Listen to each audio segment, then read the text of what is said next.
So good morning, Rowan. Good morning, Mary Lou. Can you tell us your full name and the day you were born? Full name is Rowan Carl Hinds, and I was born in Ukiah, California, which is in Mendocino County, Northern California, which is not a whole lot different, I think, than what you have around here a lot, which is one of the reasons I kind of liked it. Although I never go back there now, it's way too hot. And what about your parents? Tell me a bit about your parents. My parents were both born in California. My mother was born in Talmadge, which is a suburb of Ukiah. And my father was born in Santa Maria in South Central California. I grew up in Arizona, where my grandparents homesteaded, north of Williams.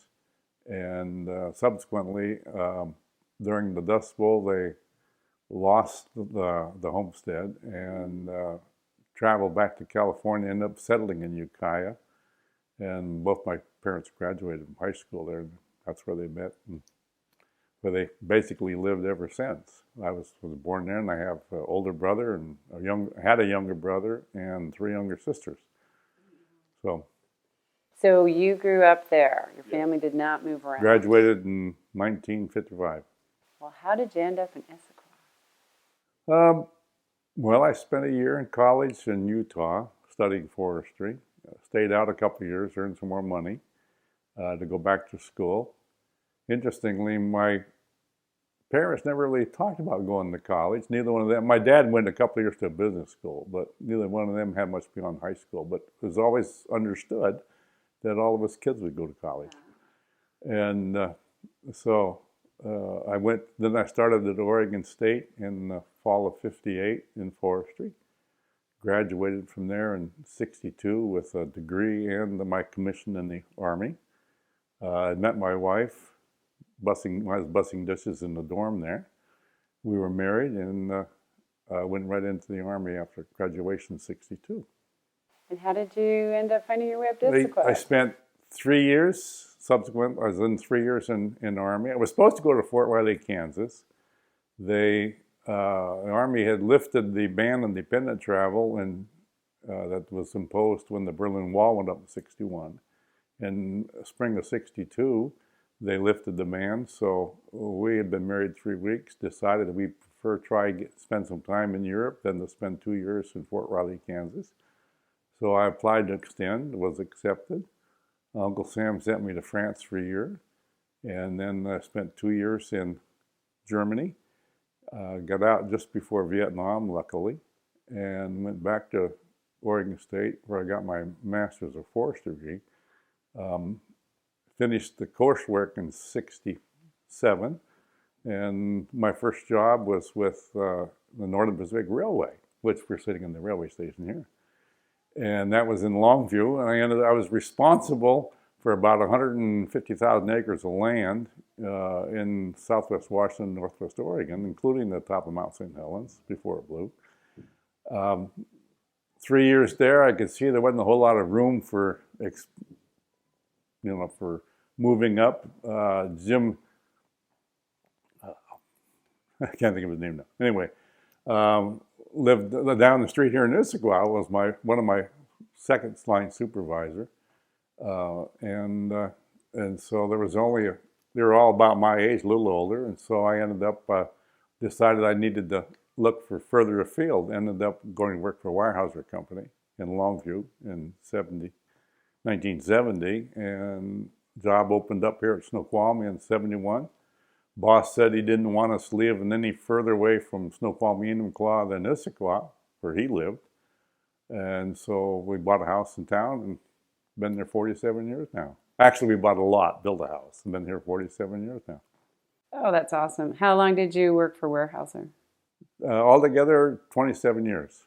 So a lot of folks in town know you as Mayor Rowan Hinds. Would have been 79. I've been here about 7, 8 years, and I enjoyed my work with Weyerhaeuser, but I was looking for a new challenge. My oldest daughter was just entering high school, and when I decided I really didn't want to move, upend everybody, and start someplace new where they'd basically been all their lives. And at that time we had 3 girls. only 2 when we moved here in '71. And, uh, and so an opening presented itself on the city council. My neighbor down the hill had worked for Boeing, was on the city council, and they transferred him to Dallas. So there was an opening on the council. And so I went down and got interested. Actually, luckily, I was the only applicant for the position, so I was appointed unopposed and got to run in the election 2 months later as an incumbent. Was elected to a 2-year term and subsequently elected for 2 4-year terms. 1989, when Mayor Culver finished his second term, and I was one of 2 council members that thought it'd be interesting to become the mayor, and so we ran. I was lucky enough to win, and the rest is history. Who did you run against in your first run for mayor? My first time was Darlene McHenry, who had served on the council with me for 8 years at that time. She was elected in '81. Yeah, 2 terms. So what were the talking points back then? What was Darlene for? What was Rowan for? I don't remember. It's been too long. But I think we both said that what we could do, because neither one of us was an incumbent. I mean, here's what I see and what I think is important and what we can do for the city. And I'm not sure what happened, but I won luckily by about a 60-40%, I guess it was. More than I was surprised at them. And then subsequently, when I ran for re-election in in '93, I ran against Ava Freisinger, who was also been on the council for at that time about 8 years. And she was running on what she could do for the city, and I was trying to run on what I could do for the city, but I also had to run in the 4 years of what I've done for the city. Right. And it's a lot different deal. So, it wasn't the same dynamics at all. And there had been some, I would say, some difficulties in my first term. And there was considerable local press with the Issaquah Press. We had our differences of opinions, I guess. And anyway, I ended up winning my second term by less than 1 vote per precinct. Oh, wow. So okay. I think it was 14 votes out of the whole city, which was some couple 3,000, I think, of that votes at that time, and it would have been '93. That's really It close. was not a lot, I know that. Yeah, it went for a couple of weeks after the election before they finally determined the winner. But what's interestingly is I don't think I governed any different the second time than I did the first time, even though there was a big difference in the vote. Before we talk about the difficulties that you mentioned, I was wondering about your transition. So Mayor A.J. Culver was in before you. What did transition look like? Well, one of the things I thought was important, I learned some things from Weyerhaeuser about leadership and the management. They were trying to instill at that time in the early '90s, the quality movement from Japan was a big deal. And there were some things there that I thought was important, and so I thought would try to do that for the city. And those are always difficult, I think. And part of it is my first time in an organization, managing or leading an organization. You manage things, but you lead people. You don't manage people, you lead them. It was my first time with a job that big, and I had some great people working for me here that made it workable. But it was slow getting off the ground. I think it took really the whole first 4 years before it really started to take hold. So it's a good thing I was able to do a second term, because I think it did help. So difficulties during your first term. just maybe a list of what those issues were that sort of were tough for you to deal with in the first 4 years. Well, growth management, but that was more external to the city, and I think that's one of the reasons why I had so many. I had problems. Is that uh, at that time Issaquah was maybe a little over 5,000 people, and uh, unfortunately we were all part-time officials. And so whenever we sent someone to regional types of meetings, it was usually staff, because I worked for Weyerhaeuser out of Snoqualmie and Enumclaw, and the 7 council members, I think, all worked out of town. And so it's very difficult to schedule that and make that happen. One of the things I learned pretty quickly is elected officials listen to other elected officials somewhat if they're part-time, because the elected officials that get involved are usually full-time.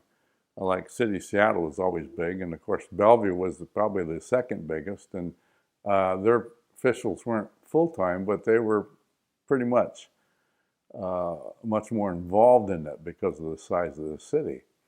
And so we were one of the smaller cities involved, and I found that it was very difficult to get listened to. And unfortunately, with growth management, I think has not been kind to Issaquah. We can get into some of that more later, but it was very. So one of the things I wanted to do was to become more of a regional player, because I felt it was obvious to me that we were not being heard, and so I wanted to enlarge that, not necessarily with elected officials, but just with more of a staff presence.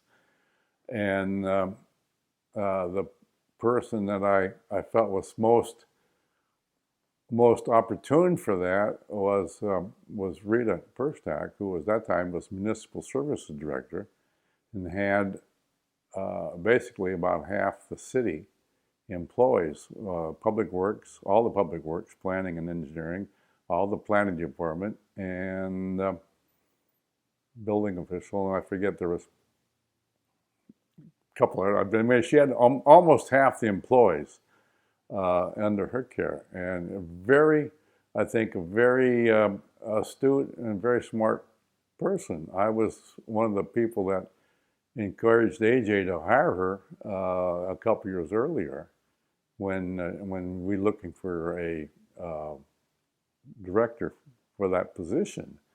And she's very well qualified. She was either had her doctorate or was working on her doctorate from Gonzaga, if I remember right. Someplace in Spokane with Gonzaga. But anyway, didn't do a very good job of explaining the situation and why we needed to change. And she was not happy with the idea. Subsequently, shortly thereafter, left the city and went to work for Puget Power as a department head. And I think she's probably done a very good job over there. She's probably retired now. But that was a very difficult time. We got a lot of a lot of things. If you go back and look at the Issaquah Press at that time, there were a lot of cartoons and stuff that it was difficult. But it became obvious to me shortly after I made the decision, and City Administrator Leon Koss, I thought, did a good job of trying to make it happen. He was there full time, and was obviously the person most involved day to day. Because usually would come in about 4:30 in the afternoon, and stay to about 7:30 at night, doing things. Then take a stack of folders home to work in the evening. All the stuff you had to sign, stuff to read, and all that stuff. But I thought, I can't fault Leon. I thought Leon did a fantastic job for me. I could not have done the job I did without his help, as well as the staff department heads we had. But it became obvious to me that it was the right decision. And even though I was not able to move Rita into that position because she left. We went through the hiring process for a deputy city administrator, I think was the position we created. We didn't have any kind of a assistant or deputy at that point. And the idea was that person would be the point person for all of the regional activities. And we still try and plug elected officials where we could, but at least we'd have more of an emphasis on the regionalization. Because it became obvious to me early on, Mary Lou, that we don't have any problems in Issaquah. We have a lot of opportunities. We have some issues. I don't think we had any problems. Our problems were all outside the city. And you have to go outside the city to solve them. You can't solve those inside the city. And so that's how we got into that. But I could not have been more pleased with Cheryl Fambles. I thought she was the best. One of the best decisions I ever made as mayor was to bring her on board. I was going to ask you a bit about growth management because that's a word a lot of people know now because they feel the growth. But back in the day, there were a lot of big decisions made about the Growth Management Act and urbanization, and you were right there. Yes. During that time. Tell me a bit about that time. I think it was ground zero. I think the Growth Management Act passed in 1989 or 90. And that was one of my key frustrations. As I said, the Growth Management Act has not been kind to Issaquah. And I say that, I think, for good reason. One of the things that came out of it, it established a criteria for the urban growth boundary between urban and rural. And the county had established I forget the name of it, but they'd established a line on the maps anyway, prior to growth management sometime. I'm not sure when that was done. But the act established certain criteria that needed to be met to establish the line. And so when the county went through the process of formalizing that boundary, the elected officials who were involved in the regional committee, and I forget there was some land committee or something, but it was mostly elected officials from King County and the city of Seattle, I think one or two from Bellevue and other larger cities. We didn't have anyone on the committee. And my frustration with it is none of those people were from communities that were directly involved with setting the line. They were all well inside. And all of us from Kent, Auburn, Kent, Renton, Issaquah, Redmond, and Bothell, for example, where there was no Woodinville then, were on the boundary line. We didn't have any direct representation, and I think at that time they were all, Renton would have been one with more full-time. It may not have been full-time, but they had enough representation that they had elected on the board, on the committees. But those of us in the smaller cities that were really on the line didn't have any representation, and from my opinion, their standpoint on the committee, is because we were smaller cities part-time, what did we know about it? Other than the fact that we were directly involved with it, And so the decision was made that we had to put the line where it was, had been established, even though the criteria was different. And I disagree with that. We were not able to affect it, and it was established that way. And my frustration with that, for example, Mary Lou, is that the boundary line, if I think, is still on the Issaquah Falls City Road as it goes across the plateau. And one of the things I learned probably through that process is that when you establish zoning changes, you should do it on the back property line, not the front property line. And so because it's on the front property line along the Issaquah Falls City Road, I think the road itself is probably within the urban boundary, but all of the properties on the south side are outside the line. And so on the north side of Falls City, you have Klahani with sidewalks and a big urban area and all that kind of stuff. And on the south side, there's no sewer, it's all septic tank, no urban services. And so it's ludicrous because what's happened since then, for example, is they've built two churches, one a mega church. The Mormon church sits on the outside of the line. I forget the name of the church up there, but is this side of Pacific Crest Middle School. A mega church is outside the line. I think they subsequently moved the line to include that, which I should have been done a bit before that. And then the school district built two schools outside the line because the land is cheaper and it's more available there. Well, I mean, that's just ludicrous. And that's one of the examples to me of why we've not been well served by it. And it's unfortunate that we're not able to probably ever get that changed now. Anyway, the other, for example, the growth management was through the annexations. Our potential annexation area was always been Southeast 8th, between us on the south and the Redmond on the north.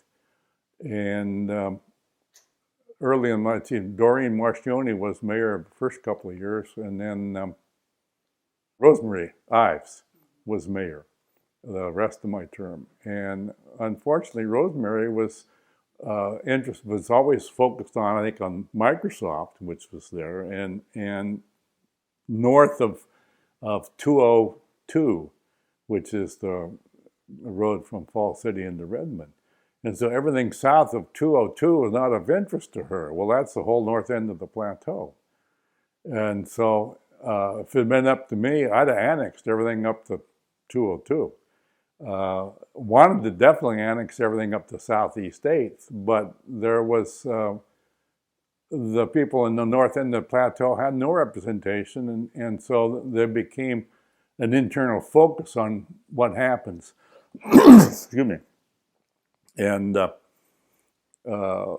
subsequently, I think there were two annexations attempts by the city that didn't go through. One of the things that bothered me very much in 1990 with the first annexation attempt was the Fire District 10 was bitterly opposed to the annexation, and probably from their standpoint with good reason. If you look at it from a larger perspective, it's not a good reason, but because they would have, if the annexation had gone through, we'd have annexed everything to Southeast 8th, would have been with the majority of the fire district, and so the city would have taken over, subsumed, I think was the word, the fire district. And so they fought it openly, and subsequently the vote did not pass. Then Fire District 10 went on an expansion project because I think they could see the writing on the wall, so they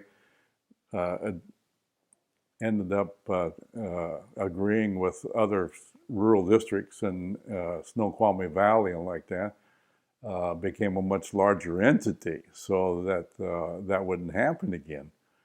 But it was, from my standpoint, we were too late in that respect, and that was really unfortunate because it would have, I think, it would have helped a lot if we could have had that growth. I felt one of the things I learned a lot really quickly. I thought that, for example, that anything, any issue that involved the Issaquah or affected the Issaquah School District, and or any issue that involved or affected Issaquah Creek Drainage Basin had to be of interest to the city of Issaquah, because we were in the middle of that, and actually at the focal point for that. And so whether you liked it or not, we better take an interest in it because we're going to be affected by it. So Rowan, I want to ask you a little bit more about the Growth Management Act, because you mentioned the word annexation, but a lot of people do not know the background of why annexation was important to Growth Management Act. What were they trying to accomplish with that? Well, I think the whole idea was to focus the growth inside the cities and not utilize rural lands, open lands. And I think we still have a lot to go there. One of my I think real opportunities, I don't hear much about it recently, is greenfield versus brownfield development. And greenfield being new open land that's being developed. Brownfield is land that's previously been developed that needs for redeveloped for a higher use or whatever. And I don't think that we do a job, and I'm saying we as a society, not we here in Issaquah necessarily, because we don't really have much effect on that. The state controls most of that because of the pollutions and the brownfield developments. And that's been a real holdup, I think, is who pays for that and who takes the liability for whatever may happen subsequent. And I think that's really unfortunate because what ends up happening is the environmental movement is our own worst enemies there. We become so concerned about somebody from the private sector that developed it originally paying for it that we lose the public benefit of redeveloping it because the liabilities involved, and so it becomes much easier and cheaper to go out and develop a greenfield, some new development. And you still see that continually. I think even here downtown, for example, it was several years before the library came because of the two service stations that had previously been on the site. And there had been some other opportunities for other development that may have been more appropriate for that particular location. But again, with small property owners are not able to take that liability, clean it up. And so they go someplace else and the property sits. And I think that's a real loss and it's an opportunity, but I don't see a lot of interest in changing that. You got to look at the big picture, not the short term. And we as a society are way too short term oriented. So Growth Management Act wanted to make sure that all the land within the boundary that could be developed got developed. And I think also developed for its highest and best use. And there's a lot of discussion a lot of times of what is that? And I think you still see that's where I think also came with it the concept of urban villages, which I'm not sure that I'm necessarily a big fan of. We've had two here in Issaquah, and I'm frankly not particularly happy with either one of them. And to me, the key concept with an urban village, too many of them become a cul-de-sac. You just send originally there was 3 villages on Cougar Mountain. Newcastle basically became the West Village. Tallis, I guess, is the East Village. And I forget the name of the Central Village, but they wanted to put a village up on top of Cougar Mountain. And that would have been, they relocated, I think, to where Tallis became part of the city of Issaquah, but it would have been a village on the end of about a 1.5 mile cul-de-sac. Well, from a public policy standpoint, that makes no sense. And Tallis is still basically a cul-de-sac, and with housing, some very nice housing. The Timber Ridge facility is a great facility. I may end up there someday. But to my mind, what's missing is any jobs or commercial component. Everybody that lives there has to leave there to go someplace else. And to me, that's not a village. I would have liked to have dealt with the city to have dealt with Tallis before we dealt with Grand Ridge, which became Issaquah Highlands. We didn't have that choice, so you play the hand you're dealt at that point. We had to deal with Grand Ridge, which was outside the city as a village, and I was reasonably happy with where we ended up on that, although subsequently it's not been developed according to the plan. And really what's missing is the jobs element. And in my mind, also looking in retrospect, or in my case, hindsight, play on words there. That was a campaign slogan at one time. And looking back on it, even the housing, too much of the housing is on the cul-de-sac. And the access in and out of the housing, and it's also not that close, the housing is generally not that close to the commercial. And so too many people living there have to get in their car and go someplace to get anything. And I think that's really unfortunate, because to me the whole idea of a village is it's walkable. And we've not got there yet. I would hope that we don't lose the rest of the jobs element at Issaquah Highlands, because to the extent that goes away, that just makes the whole concept worse, and that would generate more traffic.